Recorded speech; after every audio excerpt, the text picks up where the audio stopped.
Les machines. Donc moi, je suis retourné un peu ausculter, voir ce que c'était les machines, puis l'histoire des outils, tout ça. Et c'est aussi parce que dans notre ouvrage collectif, hein, bien sûr, hein, on est, je crois, une petite cinquantaine à avoir bossé dessus quand même. Rétrofutur, une contre-histoire des innovations énergétiques. On a des gens qui sont venus écrire à nos côtés, qui ont écrit des petits articles scientifiques. Donc on a notamment Alain Gras, voilà, qui est extrêmement reconnu pour sa grande vision sur la société thermo-industrielle, comme il l'appelle. Je vous invite à découvrir ses écrits. Effectivement, il dit que pour lui, l'outil et la machine, c'est une extension du corps. Donc c'est une sorte d'exosquelette. Et c'est ce qui va nous relier en fait avec la nature, donc avec la Terre. C'est ce qui va faire qu'on va pouvoir faire des fonctions. Pour moi, une machine, c'est aussi une maison. Une maison est une machine à habiter. On a des machines pour se déplacer, on a des machines pour construire des choses. Et tout ça, c'est ce qui nous relie, en fait. Voilà, c'est une sorte de prolongement du corps, comme l'outil. On dit aussi des machines-outils. Et ces machines-là, en fait, et c'est donc, je vais citer Gilbert Simondon. Gilbert Simondon, c'est un grand philosophe de la technique qui avait disparu. C'est-à-dire que ses écrits en fait étaient complètement passés inaperçus. C'est quand même quelqu'un qui a décrit un peu ce qu'on appelle aujourd'hui les Fab Labs avant l'heure. Il n'a jamais posé ce nom dessus, mais il parle de réappropriation des techniques et il dit que si on ne fait pas une révolution culturelle sur l'appropriation des techniques, notre monde ne sera pas vivable, riche et ne continuera pas à être vivant. Ce monsieur est un visionnaire, un grand visionnaire. Il est redécouvert aujourd'hui par plein de philosophes et de gens qui réfléchissent la technique. Pour lui, en fait, la machine doit être ouverte.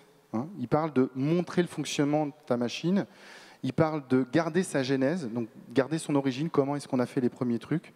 Et quelque part, nous, c'est ce qu'on fait en fait avec les piles à combustible, le biogaz, les moteurs Stirling, la cogénération, les systèmes solaires à concentration. On va rechercher aux origines qui a fait le premier de l'hydrogène. Pourquoi? Qui a fait des batteries au zinc et au fer? Pourquoi et comment? Pourquoi? Parce qu'on remonte à la genèse en fait, de l'invention. Et si on remonte à la genèse, d'une part, on est en basse technologie, on est en low-tech, comme on dit, on est en douce technicité, comme dit Alain Ray, mais en plus, on peut repartir de là pour remonter, en fait. C'est-à-dire que si on garde la genèse, on peut aujourd'hui s'approprier les choses. Alors que si vous regardez les batteries aujourd'hui sur le marché, je mets au défi quiconque ici d'en refaire une. Et donc nous, ce qu'on dit, en fait, c'est qu'à travers Rétrofutur, l'idée, c'est de remonter à la genèse des batteries et que face au monde si peu résilient aujourd'hui et qui nous met en danger, il faut qu'on revienne en fait à des fondamentaux. Il faut qu'on soit résilient aussi au niveau de nos techniques. Et donc, il faut qu'on sache faire des choses avec très peu de technicité, très peu de technologie. Il faut qu'on sache avoir des usages électriques, avoir des systèmes de stockage.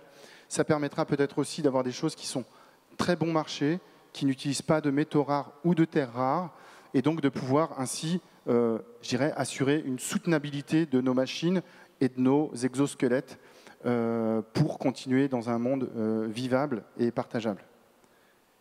Je ne sais pas si j'ai dépassé les 5 minutes ou pas. Pas du tout. C'est encore 1 minute 10. Alors, dans la minute 10, je parlerai de machines écologiques si on mutualise les usages, si on les partage, forcément. Parce qu'il faut partager comment on les fabrique, comment on les répare. Et puis, il faut en fabriquer moins aussi. Il faut les partager. Et aujourd'hui, c'est une vraie tendance. On constate, et ça c'est des assureurs qui le disent, qu'il y a de moins en moins de gens qui achètent leur propre voiture. On partage beaucoup plus les voitures. Donc on arrive aujourd'hui aussi à peut-être un peu plus partager, à mettre en commun. J'ai envie de dire aussi qu'il y a aussi des boîtes à outils communales, comme à Montreuil, qui sont en train d'être créées, et ailleurs aussi. Voilà, ça permet de partager tous ces outils. On n'a pas besoin de chacun d'avoir une perceuse ou d'avoir une tronçonneuse, parce que sur la durée de vie, c'est des objets qui, en tant que particulier et pas en tant que professionnel, sont des fois utilisés juste quelques minutes sur leur durée de vie. Donc j'ai envie de dire que voilà, une meilleure gestion de ces outils, c'est les partager et c'est les réparer aussi.